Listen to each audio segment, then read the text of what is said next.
Chapter 2. 3 nights later, old Major died peacefully in his sleep. His body was buried at the foot of the orchard. This was early in March. During the next 3 months, there was much secret activity. Major's speech had given to the more intelligent animals on the farm a completely new outlook on life. They did not know when the rebellion predicted by Major would take place. They had no reason for thinking that it would be within their own lifetime. But they saw clearly that it was their duty to prepare for it. The work of teaching and organizing the others fell naturally upon the pigs, who were generally recognized as being the cleverest of the animals. Preeminent among the pigs were 2 young boars named Snowball and Napoleon, whom Mr. Jones was breeding up for sale. Napoleon was a large, rather fierce-looking Berkshire boar. The only Berkshire on the farm, not much of a talker, but with a reputation for getting his own way. Snowball was a more vivacious pig than Napoleon, quicker in speech and more inventive, but was not considered to have the same depth of character. All the other male pigs on the farm were porkers. The best known among them was a small fat pig named Squealer, with very round cheeks, twinkling eyes, nimble movements, and a shrill voice. He was a brilliant talker, and when he was arguing some difficult point, he had a way of skipping from side to side and whisking his tail, which was somehow very persuasive. The others said of Squealer that he could turn black into white. These 3 had elaborated old Major's teachings into a complete system of thought, to which they gave the name of animalism. Several nights a week, after Mr. Jones was asleep, they held secret meetings in the barn, and expounded the principles of animalism to the others. At the beginning, they met with much stupidity and apathy. Some of the animals talked of the duty of loyalty to Mr. Jones, whom they referred to as Master, or made elementary remarks such as, "Mr. Jones feeds us. If he were gone, we should starve to death." Others asked such questions as, "Why should we care what happens after we are dead?" Or, "If this rebellion is to happen anyway, what difference does it make whether we work for it or not?" And the pigs had great difficulty in making them see that this was contrary to the spirit of animalism. The stupidest questions of all were asked by Molly, the white mare. The very first question she asked Snowball was, "Will there still be sugar after the rebellion?" "No," said Snowball firmly. "We have no means of making sugar on this farm. Besides, you do not need sugar. You will have all the oats and hay you want." "And shall I still be allowed to wear ribbons in my mane?" asked Molly. "Comrade," said Snowball, "those ribbons that you are so devoted to are the badge of slavery. Can you not understand that liberty is worth more than ribbons?" Molly agreed, but she did not sound very convinced. The pigs had an even harder struggle to counteract the lies put about by Moses, the tame raven. Moses, who was Mr. Jones's especial pet, was a spy and a tale-bearer, but he was also a clever talker. He claimed to know of the existence of a mysterious country called Sugar Candy Mountain, to which all animals went when they died. It was situated somewhere up in the sky, a little distance beyond the clouds. Moses said, in Sugar Candy Mountain, it was Sunday 7 days a week. Clover was in season all the year round, and lump sugar and linseed cake grew on the hedges. The animals hated Moses because he told tales and did no work, but some of them believed in Sugar Candy Mountain, and the pigs had to argue very hard to persuade them that there was no such place. Their most faithful disciples were the 2 cart horses, Boxer and Clover. These 2 had great difficulty in thinking anything out for themselves, but having once accepted the pigs as their teachers, they absorbed everything that they were told, and passed it on to the other animals by simple arguments. They were unfailing in their attendance at the secret meetings in the barn, and led the singing of Beasts of England, with which the meetings always ended. Now, as it turned out, the rebellion was achieved much earlier and more easily than anyone had expected. In past years, Mr. Jones, although a hard master, had been a capable farmer, but of late he had fallen on evil days. He had become much disheartened after losing money in a lawsuit, and had taken to drinking more than was good for him. For whole days at a time, he would lounge in his Windsor chair in the kitchen, reading the newspapers, drinking, and occasionally feeding Moses on crusts of bread soaked in beer. His men were idle and dishonest. The fields were full of weeds. The buildings wanted roofing. The hedges were neglected, and the animals were underfed. June came, and the hay was almost ready for cutting. On Midsummer's Eve, which was a Saturday, Mr. Jones went into Willingdon, and got so drunk at the Red Lion that he did not come back till midday on Sunday. The men had milked the cows in the early morning, and then had gone out rabbiting, without bothering to feed the animals. When Mr. Jones got back, he immediately went to sleep on the drawing-room sofa with the news of the world over his face, so that when evening came, the animals were still unfed. At last they could stand it no longer. One of the cows broke in the door of the store shed with her horn, and all the animals began to help themselves from the bins. It was just then that Mr. Jones woke up. The next moment he and his 4 men were in the store shed with whips in their hands, lashing out in all directions. This was more than the hungry animals could bear. With one accord, though nothing of the kind had been planned beforehand, they flung themselves upon their tormentors. Jones and his men suddenly found themselves being butted and kicked from all sides. The situation was quite out of their control. They had never seen animals behave like this before, and this sudden uprising of creatures whom they were used to thrashing and maltreating just as they chose frightened them almost out of their wits. After only a moment or two, they gave up trying to defend themselves and took to their heels. A minute later, all 5 of them were in full flight down the cart track that led to the main road, with the animals pursuing them in triumph. Mrs. Jones looked out of the bedroom window, saw what was happening, hurriedly flung a few possessions into a carpet bag, and slipped out of the farm by another way. Moses sprang off his perch and flapped after her, croaking loudly. Meanwhile, the animals had chased Jones and his men out onto the road and slammed the 5-barred gate behind them.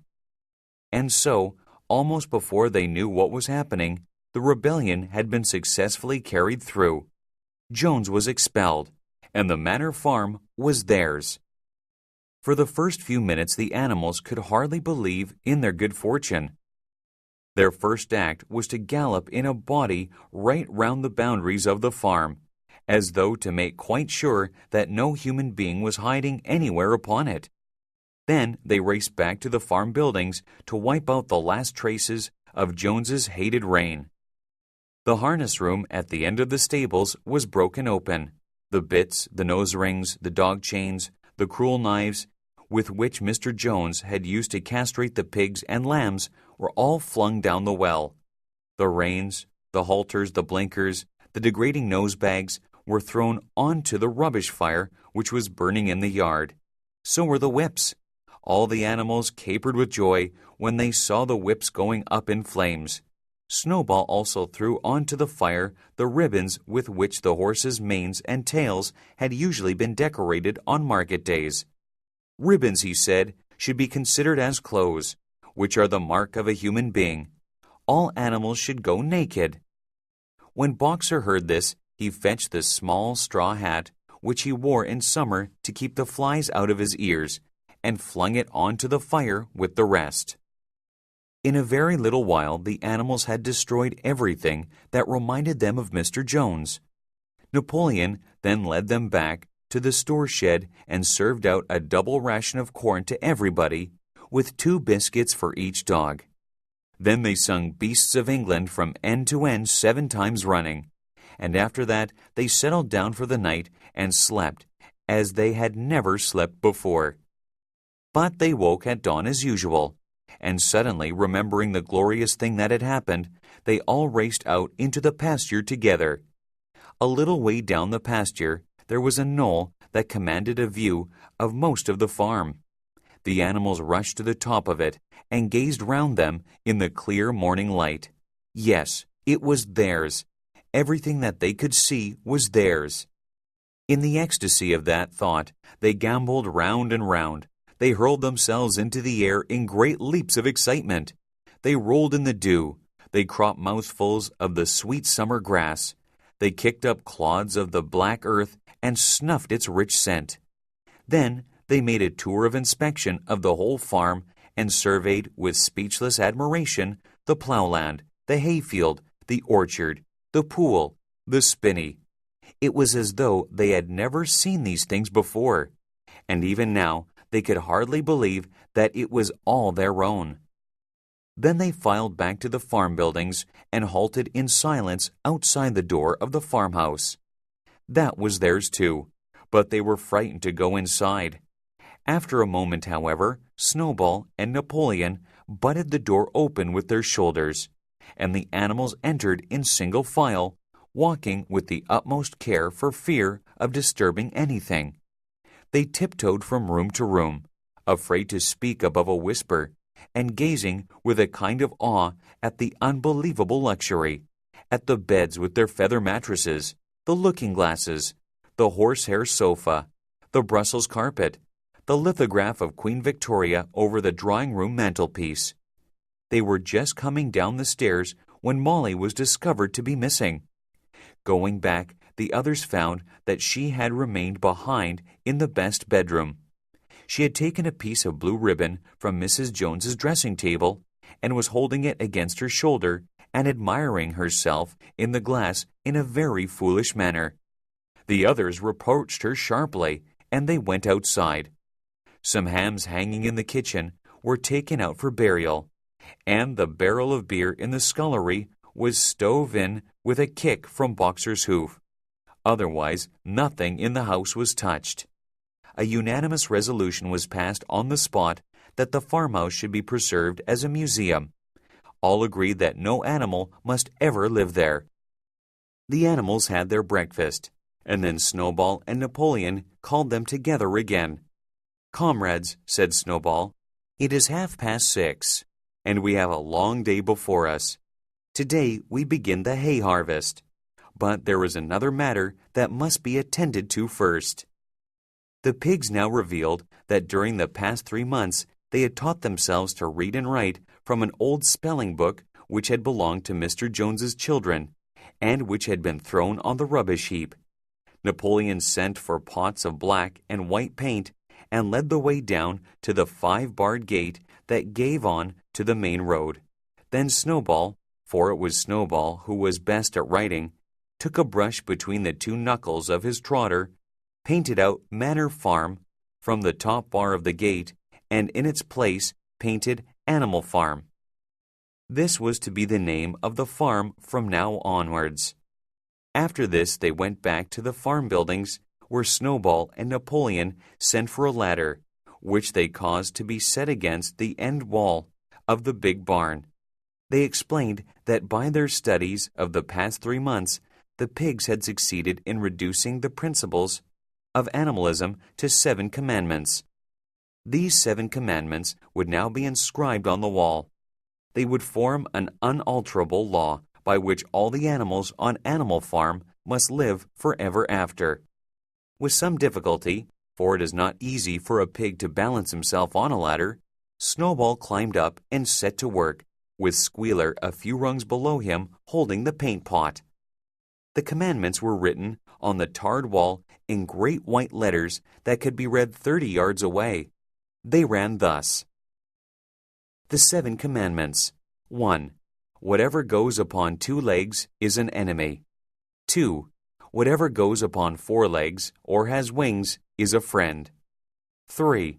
No animal shall wear clothes. 4. No animal shall sleep in a bed. 5. No animal shall drink alcohol. 6. No animal shall kill any other animal. 7. All animals are equal.